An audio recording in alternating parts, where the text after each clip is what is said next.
Good morning, everybody. I'm really happy to see so many of you at today's biodiversity seminar. Today, we will have, welcome, of course, in presence and online. How many are online, Nadia? Can you see? Good, thank you. So today, we have here Dr. Ross Taylor Shackleton that will tell us about the SwissAIM. Ross obtained his PhD in 2016 from the University of Stellenbosch, South Africa, with a thesis entitled A Multi-Scale Transdisciplinary Study on the Impact and Management of Prosopis, one of the world's worst woody invasive plant species. And then Ross was a research assistant at the same university, and between 2016 and 2018 was postdoc the Uni Waterloo in Canada, and then in Lausanne in Switzerland. Between 2019 and 2021, he was senior researcher at Uni Bern and lecturer at Uni Lausanne. And finally, in 2021, Ross joined WSL as a scientific collaborator in the research unit for EMA to work actually on the project he's going to present today. Despite being so young, Ross has already experience in supervising students, bachelor, master's, PhD, and was able to obtain funding from different agencies, Movezia in particular, Swiss Government Excellence Fellowship.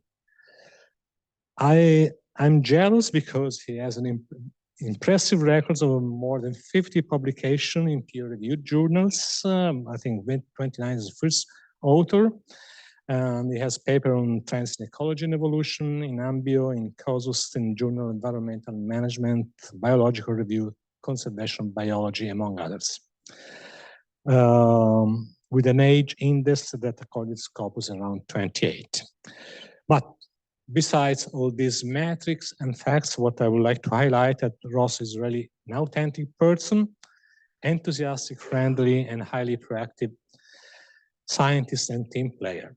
So that's, I think, the highest value in Ross. And today, we will listen to Ross telling us about the project he developed over the past two and a half years, WSL, with a talk entitled Advancing Forest Inventory and Monitoring to Account for Rapid Global Change and Emerging Knowledge and Management Needs. This is the same case study. Ross, the floor is yours. Yeah. Thanks, Marco, for the introduction. And thanks, everybody, for being here. This presentation, and thanks for the opportunity to present here. We take this opportunity to really present the work that we've been doing over the last 2-3 years. And it's important to feedback what has been done because so many of you in this room and online, I guess, have been involved in this project in some form or other.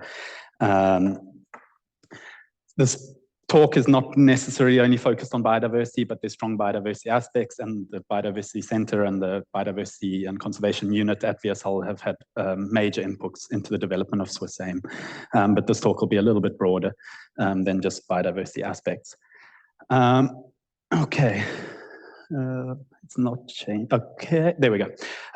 So, I mean, this is nothing new, but forests are changing, and the way we value and think about forests is also changing. Historically, we have exploited the environment, and this has driven environmental degradation. Particularly, this arose with Silent Spring in the 60s, and we've started to understand that environments play a really important role in providing and stabilizing ecosystems, and also for our well-being. And this was really epitomized in the Millennium Ecosystem Assessment, and increasingly we now use this IPBES framework, which thinks about nature's benefits to people. So this means the way that we're thinking about forests is changing.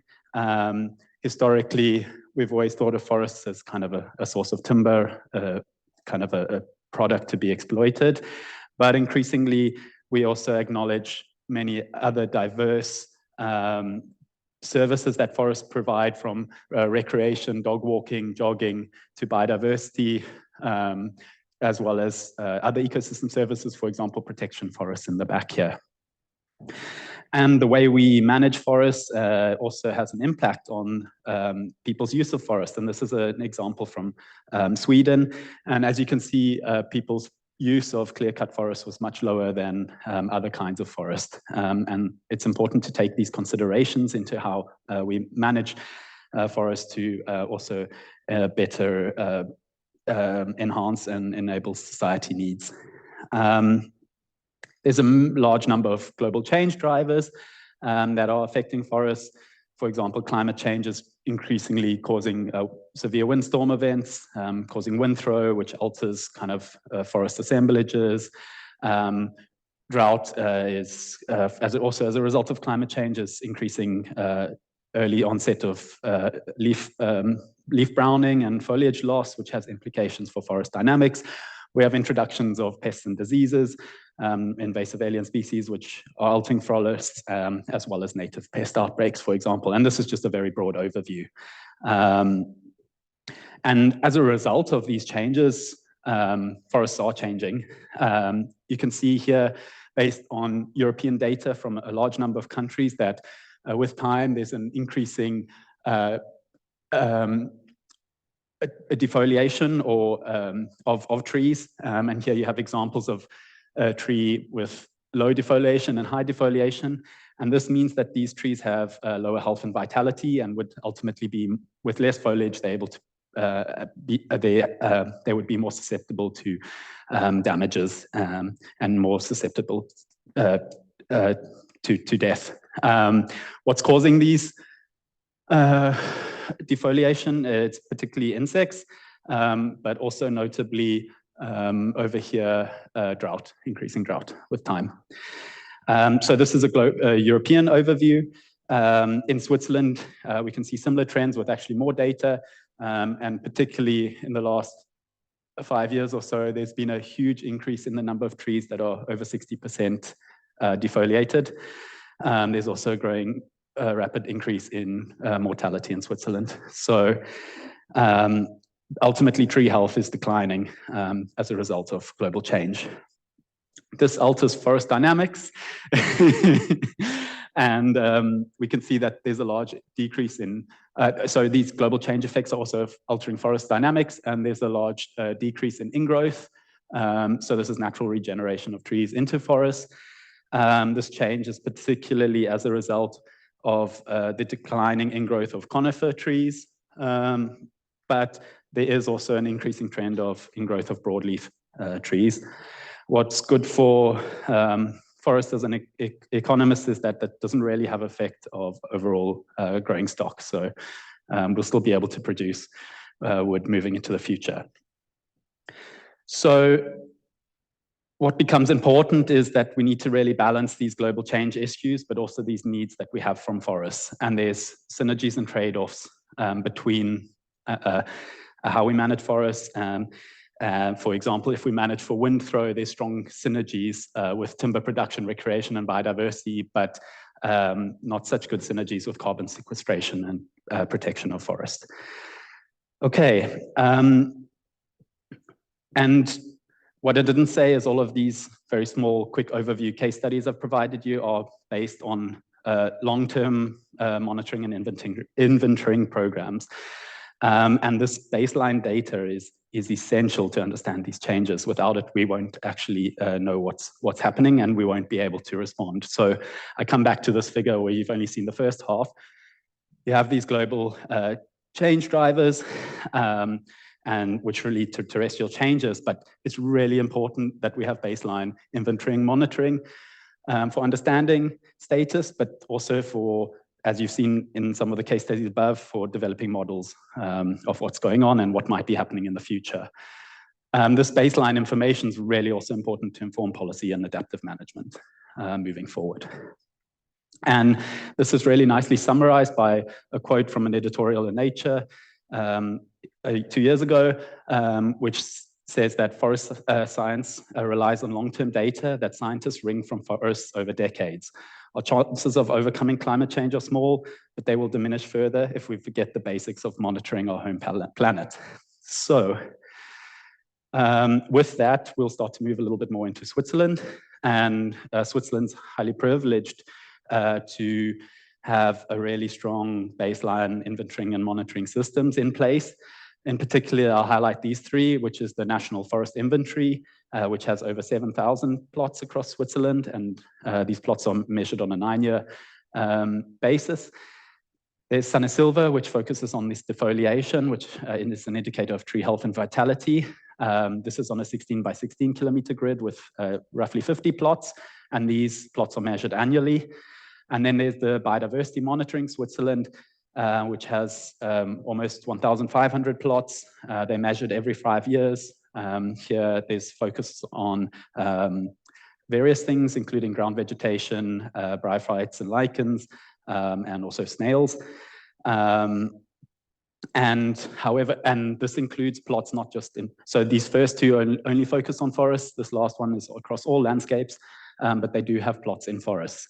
What we do know is that the plots are too small to really quantify metrics in forests. They work well for meadows, but not so well in forests.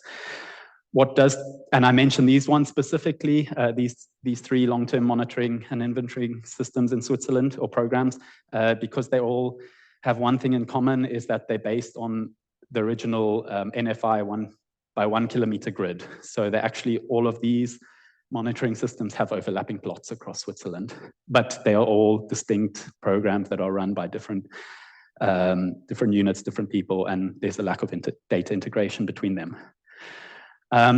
There's many other long-term monitoring programs in Switzerland, which I won't mention. They're more based on often ad hoc designs and not systematic designs, but we have a lot of information. And we're very privileged too, because many other countries don't have these systems in place. For example, South Africa, where I'm from. Despite this, some of these monitoring and inventorying systems are not highlighting rapid changes that are happening in forests. So this is the SwissAIM data on tree crown defoliation and browning of leaves. And this is the long-term trend from the SwissAIM inventorying and monitoring program. And you can see that in 2018, there was a severe drought, and this system did not actually pick up the effect of this drought on crown transparency, so defoliation and severe leaf browning. Why? Because these plots were measured before September, and this browning event only started to take place after September. So the study concludes that we really need to start to explore new opportunities and adapt long-term monitoring to address these rapid changes that forests are going through. And this leads us on to the main topic of today, which is the SwissAIM initiative. So just to highlight from this kind of background summary, we need to expand the scope and relevance of monitoring systems, particularly considering the types of variables that are collected, because we know forest values are changing due to global change drivers. Forests are changing in a different manner to when many of these programs were developed. We need to improve data collection and integration to improve scientific understanding and policy responses. And we also need to really promote integration. This is an issue that's lacking, and data sharing between different long-term monitoring programs, and ensure this is comparable, possibly joining forces, because increasingly we have limited resources to pay for these initiatives, and by joining forces we can cover costs, which would be a huge benefit of integrated advanced monitoring, inventorying and monitoring. So broadly speaking, the SwissAIM was first developed in 2020 with an internal workshop, 2 internal workshops involving just people from different units at WSL. This was particularly to consider the vision of what advanced monitoring and inventorying would look like, to develop strategies to research and implement such a initiative, but also to start to collaboratively think about what kind of questions AIM could address, what variables and methods we would need to consider, and what kind of sampling design strategies we could have. So this was highly collaborative within the WSL, this part. And then we started to move forward and start to also engage with other stakeholders in Switzerland to ensure that AIM is relevant. Through this, we conducted kind of a set of key informant interviews where we further refined questions and variables of interest. We engaged particularly with BAFU and the cantons to make sure that such a system could be relevant for them and to see their interest and potential collaboration. And then in the last year, we've been prototyping these different methodologies and technologies that were, particularly the novel ones that were considered in this design phase. And we also measured times taken to do these measurements in order to calculate costs that SwissAIM might, and different cost scenarios that SwissAIM could have. And now we're in this process. We're a little late, but we need to develop the final proposal for SwissAIM moving forward. So this has been a highly collaborative process. It's been co-designed by various stakeholders, and this is in order to make sure that it's relevant for science and society, as well as to promote buy-in for collaborative implementation moving forward. Okay, so starting with AIM, SwissAIM, from the first workshop, it emerged that it should be an integrated terrestrial and remote sensing observation system based on NFI plots to provide high quality periodical data, so at often a finer scale than what's happening now, with known statistical errors to better detect status and change of forests as a result of these global changes. And what was key that emerged from this first workshop was that such an initiative needs a really sound statistical underpinning. It needs to be highly cooperative and integrative, and it needs to have a kind of a multi-proxy, multi-level approach. So it needs to be diverse in how it's, what kind of information is collected and how it's used. And broadly speaking, the idea is at the moment we're sitting here, so there's quite low, there's segregation in time and space between different monitoring systems that are ongoing in Switzerland. And they all kind of done in a fairly disciplinary manner in a separate way. We also have, at the same time, we have a lot of new emerging technologies coming in, which could improve monitoring and inventorying. And the idea is to start to bring together these kind of disjointed programs and these new technologies together into one holistic program that then can feed, have this baseline ground information, feeds into remote sensing and modeling to better really understand and develop policies and things moving forward. So this is the grand idea of what SwissAIM would do. Talking about the questions of interest, so through these second workshop and these kind of key informant interviews, we've identified more than 90 individual questions of interest, and we subdivided this into broad categories. So of particular interest is climate and forests and health and vitality, but biodiversity also comes high as something important we need to integrate, or some important questions that AIM could answer. And broadly speaking, SwissAIM would help to improve detecting status and changes of Swiss forests. It would help to better understand processes and dynamics that are going on. And it would also enhance monitoring techniques through developing new technologies, but also incorporating kind of cutting-edge technologies that are not included in monitoring and inventory currently. This is a very broad summary, but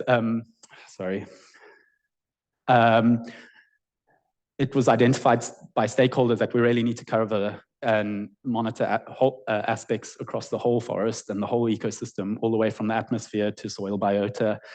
We need biodiversity-related measures, trees, plot stand, ecosystems, and also importantly, we need to incorporate somehow into SwissAIM monitoring of stakeholder needs or uses, for example. How would this be done? With remote sensing and drones. There would be terrestrial-based measures, including laser scanning, normal kind of traditional field observations and measurements, but quite novel to what would be quite novel for SwissAIM would be actually installing devices that monitor data on a continuous basis. And some of these devices include water potential sensors, for example, and sound recorders, which could be used to get indicators for biodiversity, but also for forest use, for example. And another kind of fairly novel aspect would be increasing collection of samples particularly for eDNA and DNA to understand genetic aspects, and also soils, for example, which is generally done, but on an increasing kind of frequency.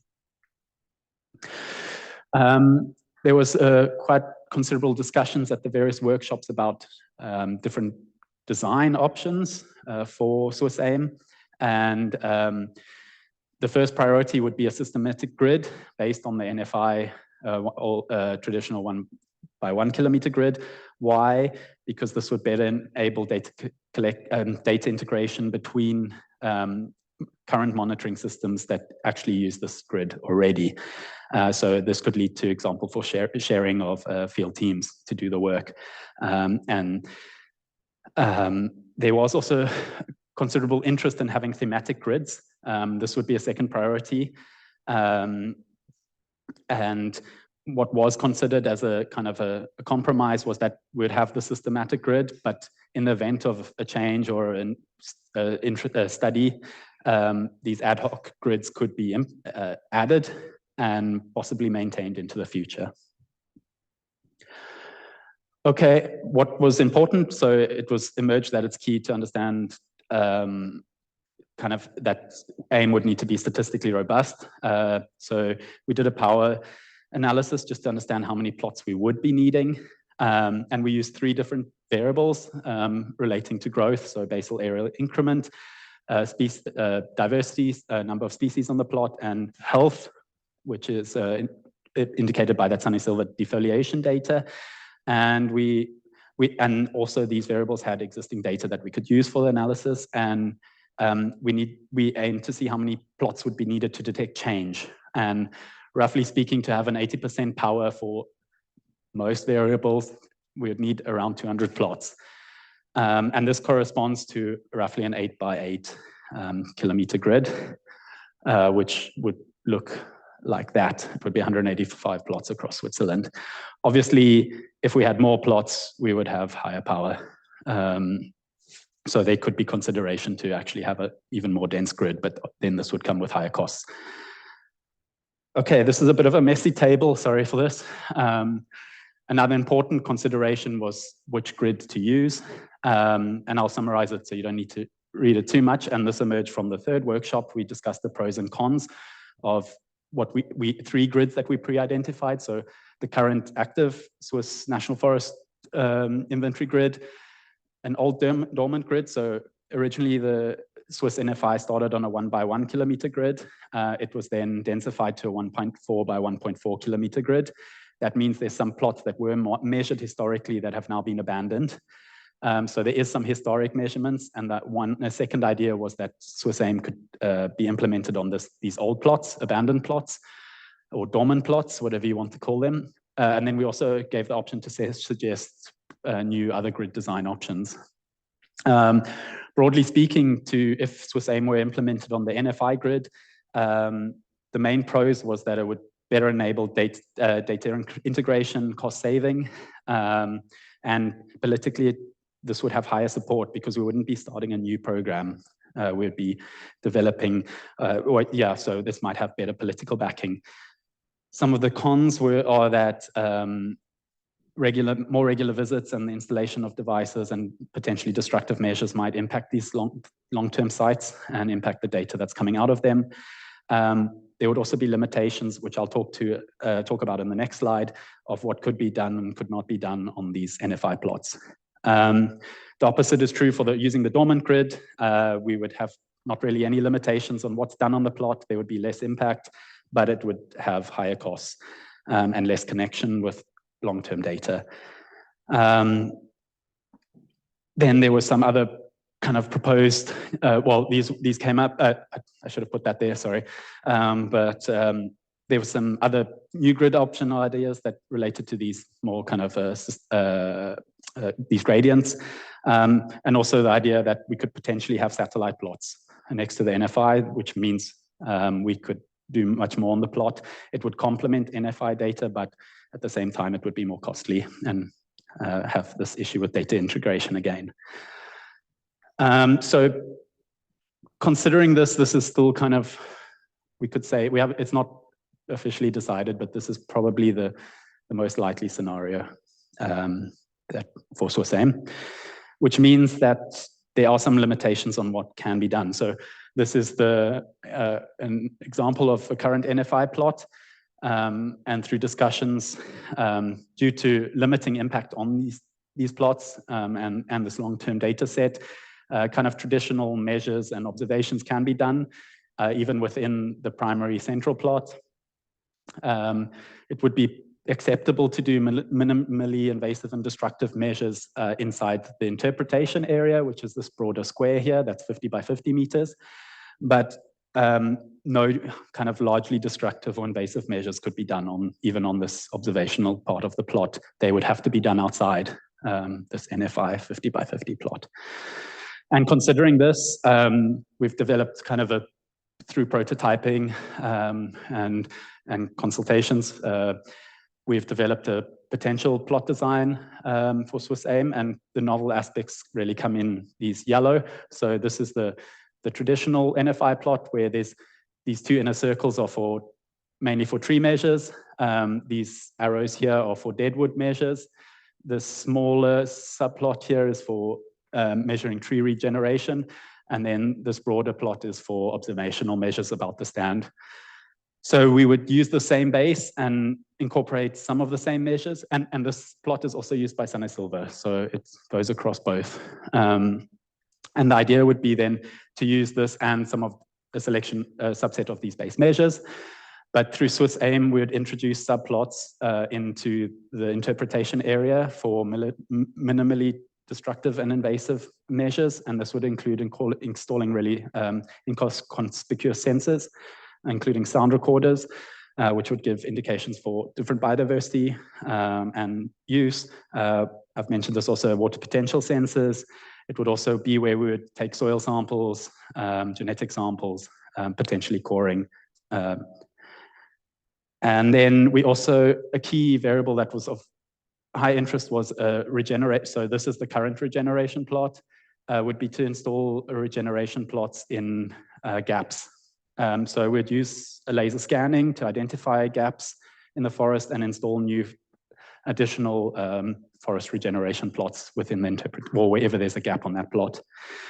And then lastly, there is high interest in some measures that were considered too measures that would be considered too damaging, particularly the installation of funnel traps for insects and pests. And this still could be done as part of AIM, and it would actually be statistically robust enough because these insects are so mobile, and this could be done outside the plot.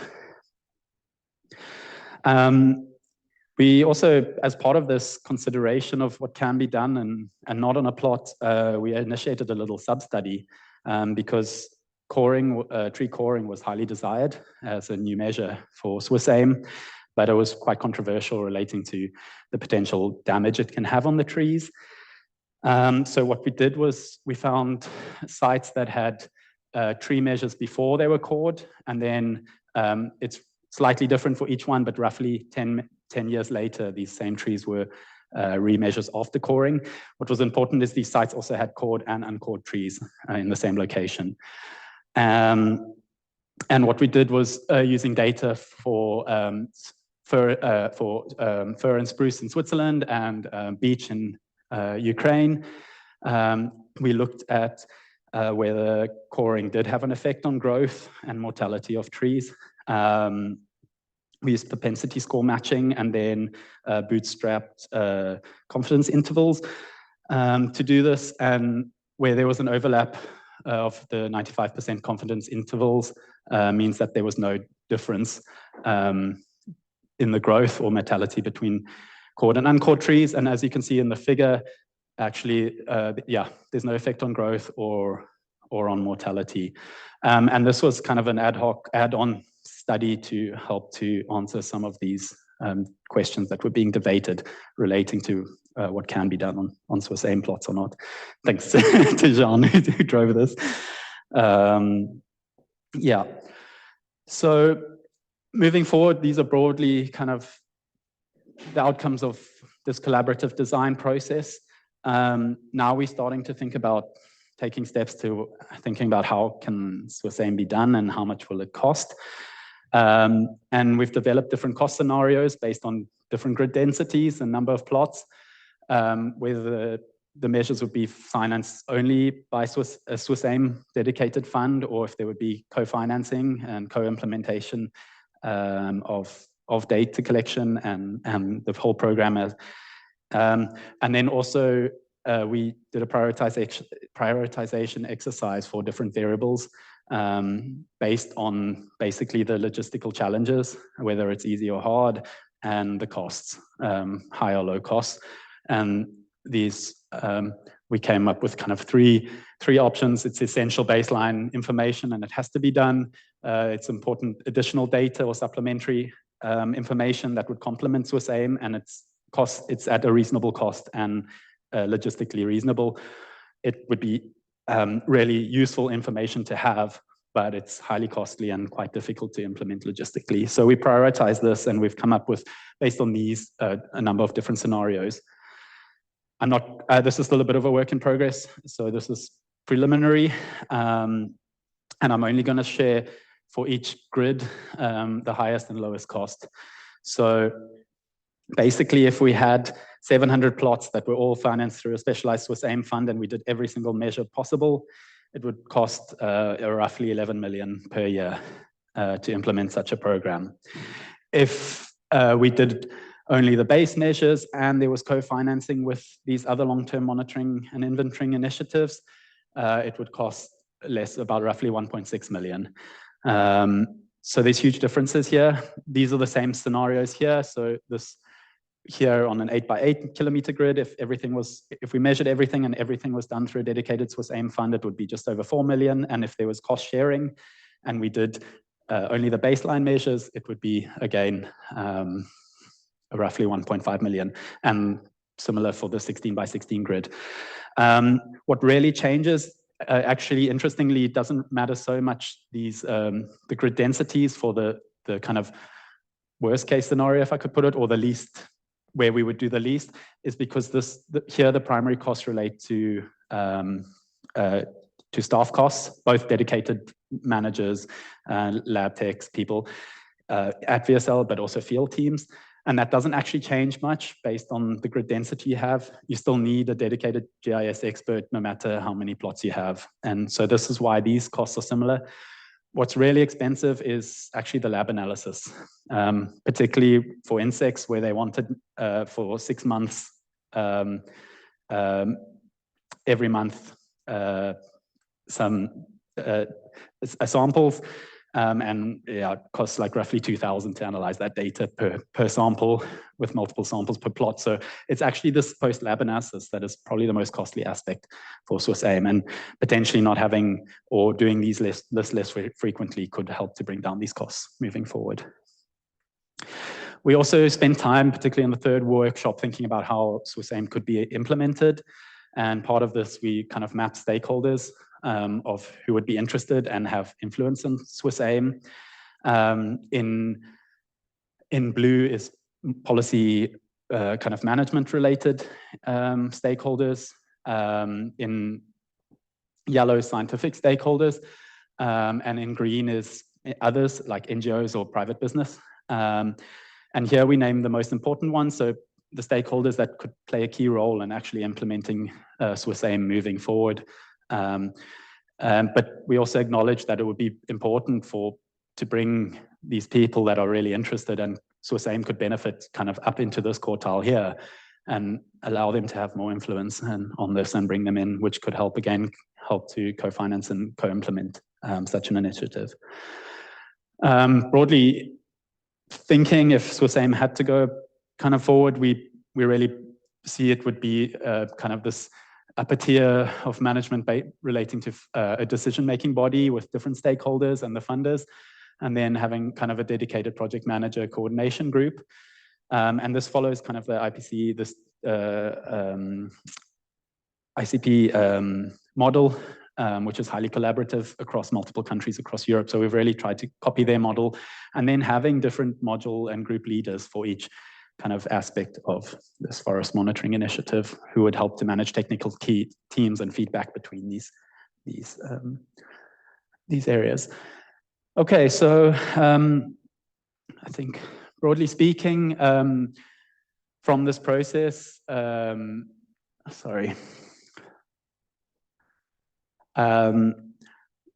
kind of have 4 key lessons. The first one is really, it's time to do it. There's a huge interest in advanced inventorying and monitoring. SwissAIM is probably one of the first examples of this, and one example where there's most progress. But there's these 2 Horizon-funded projects that basically have the same goal of improving and standardizing forest monitoring across Europe. And then even more recently, another Horizon-funded European project, which is looking at monitoring the multifunctionality of forests across Europe in a harmonized way. All of these have very similar baseline ideas and concepts to SwissAIM. So this is coming in the future, and at least Switzerland's a little bit ahead of the rest, and could be a leader in this.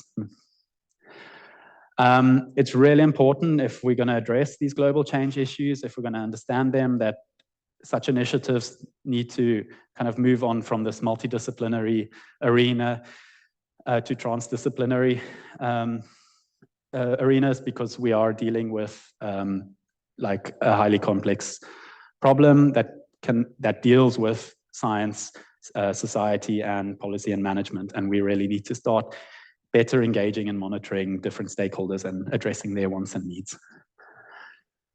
You've seen this figure already, but basically, increasingly, we need to integrate different kinds of measures together. The benefits I've already highlighted: cost saving, improved data, improved knowledge, improved models, etc. And finally, it remains kind of reiterated through this whole process that we need to make sure that the monitoring and inventorying we do is based on a really statistically robust approach.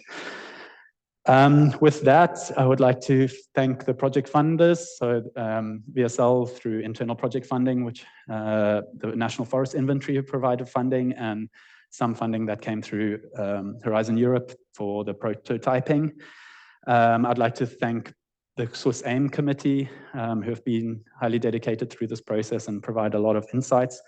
In particular, I'd like to thank Marco, who's SwissAIM is his brainchild. And it's been great to work with you over the last years on this, Marco, and thanks for the mentorship and all the learning.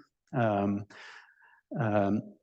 then overall, thanks to everybody who's contributed to the development of this and conceptualization of this initiative. There's a large number of stakeholders. I can't mention them by name, but yeah. So with that, thanks very much.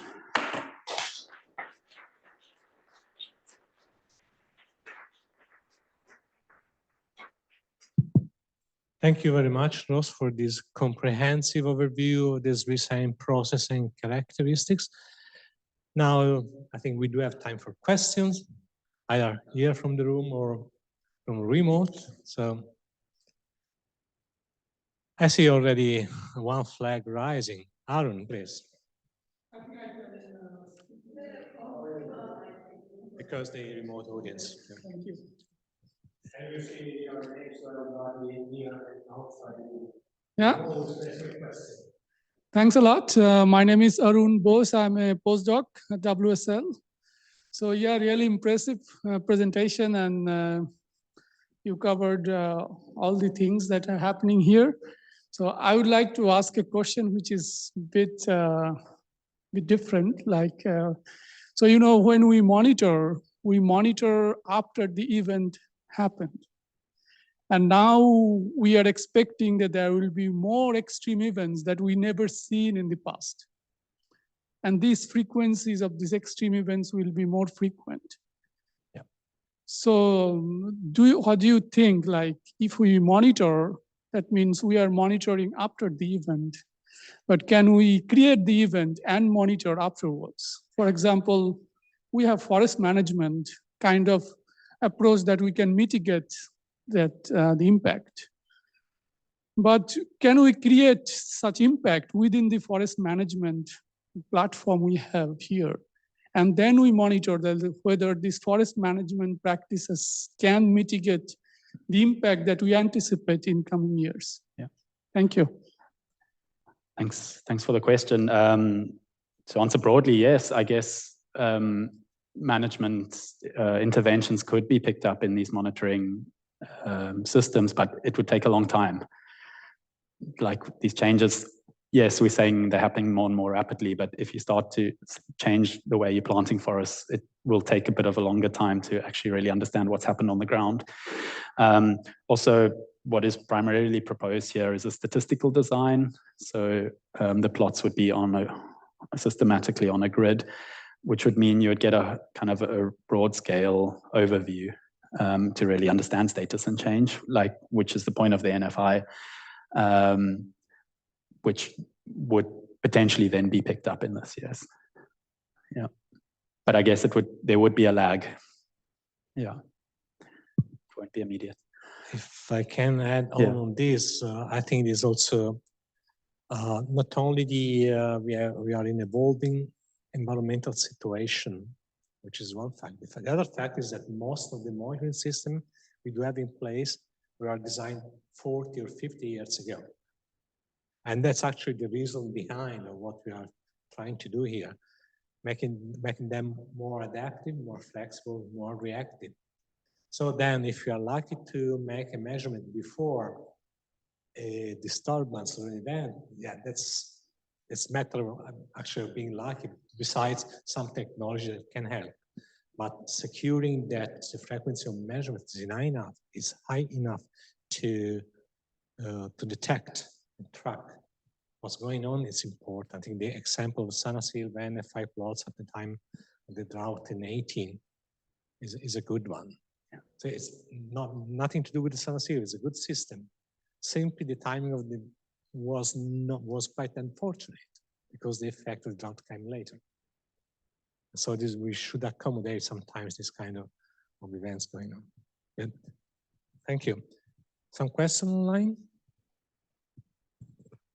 So Ariel Bergamini says, I do not have a question, but rather a remark, as data integration has been mentioned, but important data sources have not been mentioned, like the large floristic and faunistic databases provided by InfoSpecies and the program Monitoring of the Effectiveness of Habitat Protection, which is run at VSL. In that program, we have the largest vegetation dataset from alluvial forest, which consists of several hundred plots, resurveyed every 6 years, for estimating trends in different kinds of forests, especially rare forest types. Integration of other data could be an interesting option, given that there are only 200 SwissAIM plots. Yeah, I mean, there's a lot more data out there. Sorry if I've missed some. I primarily chose to mention the ones that were based on the NFI grid. So I'm not sure, I missed the name of this one, but how their plots were chosen. Monitoring of the effectiveness of habitat protection. Okay. Yeah, I guess that's in the biodiversity unit. Yeah, sure, there probably are others that I haven't mentioned. And the insights from these could definitely be included into any further modifications in the science. Yeah.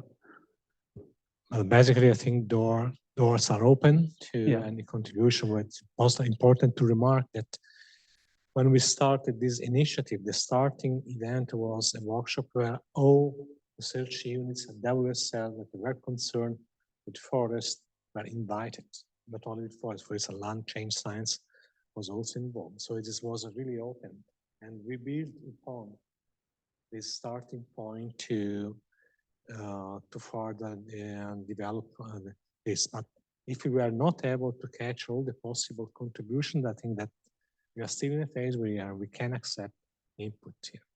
Thank you. Further question here in the room? Martin.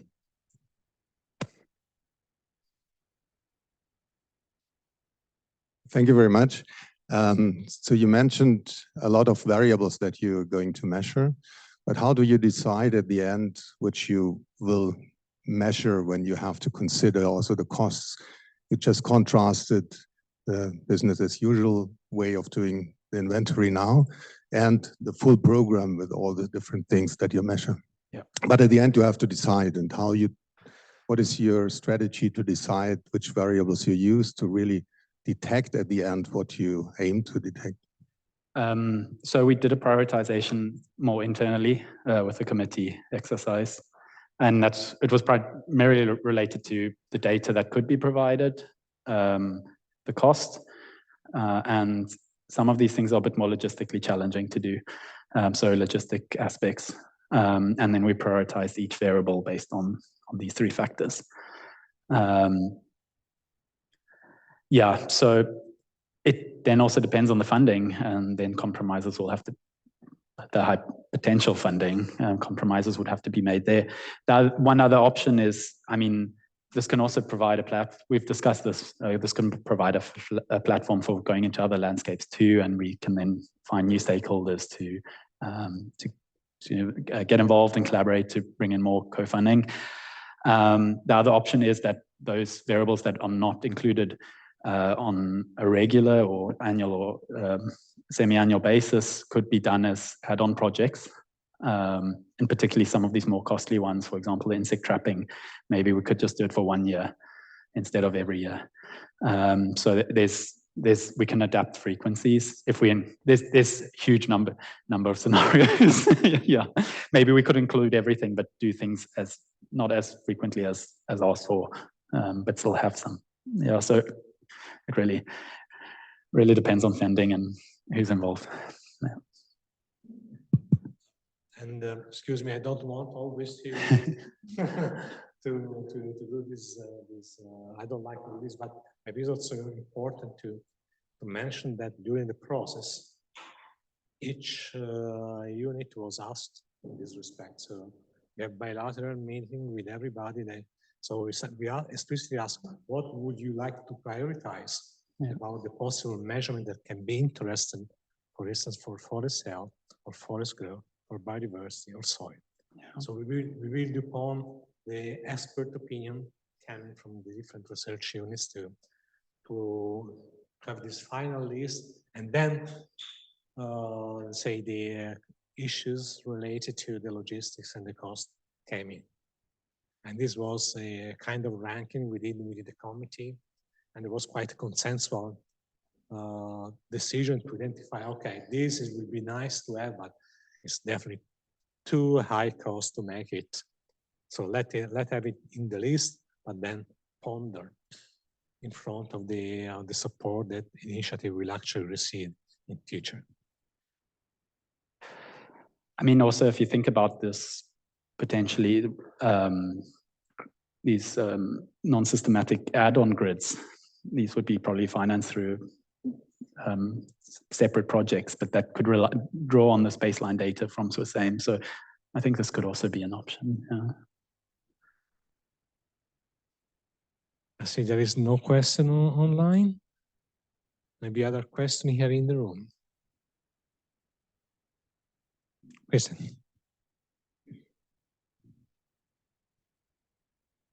Yes, Christian Rellstopp. I have a small question. I think I'm a bit skeptical about the 200 plots. I think it's a nice number when you think about the plot level, or if you look at plot-wise investigations, but you have subsets of forests. You have species, some species are not always present, some are even rare. You have different types of forests, different types of ecosystems. So I think then it gets pretty quickly very low. For example, in our field, we work on a intraspecific level. So we look at each species separately. And then when you have 200, let's say you have 40, 50 plots where you have the species, it gets really low. So I would try to go for more than 200 for sure. Yeah, I think the 200 would be the absolute minimum. I mean, if we go back to that field, I mean, even for, I think it was for species richness, you needed more plots to detect change. Yeah, so it might be okay for some variables, but for many it's too small. And this would really be the most base scenario, but preferably having more plots. But then there's this compromise. More plots probably means less measures that can be done, or certain measures being done less frequently. So there's all these trade-offs.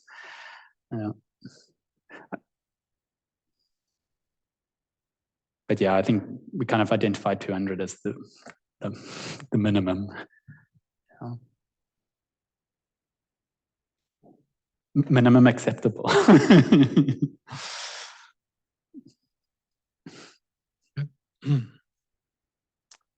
Some more questions to Ross?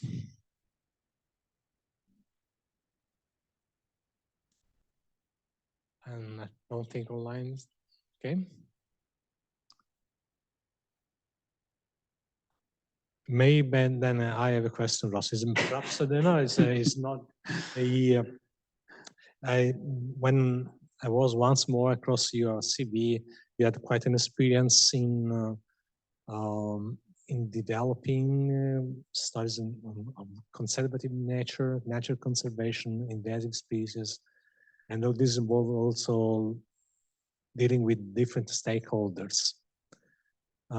Is there something that you learned from the process with the SwissAIM compared to your previous experience?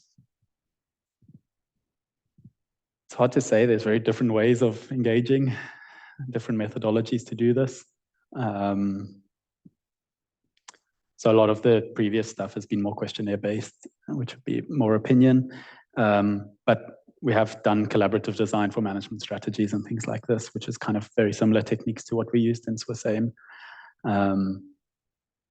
There's parallels. Yeah, I don't know if anything's very novel. Some of the previous work I've done has been on conflicts, so there's a whole different dynamic when you're engaging with stakeholders, because you have people in the same room who agree and disagree, and this is a little bit more complex, whereas I think everybody here that has been engaged has been highly supportive of SwissAIM, so it's been a bit easier sometimes. Yeah. Good. So another chance for somebody that want to question Ross and Ross findings and Ross results. And Marcus. And the committees. Catherine's. Either online. So, well, if this is not the case, then I think we can. Catherine, do you have something you want to add? Excuse me? Is the table reserved for lunch? Yeah. Okay. So there's logistics, and we are in good time for matching the lunch time as 14. I am first. Thank you, Ross, very much for your presentation, your question. Thanks everybody for your interest here in the room and online, and for the question you placed. So would you like to join me to give big hands to Ross once more?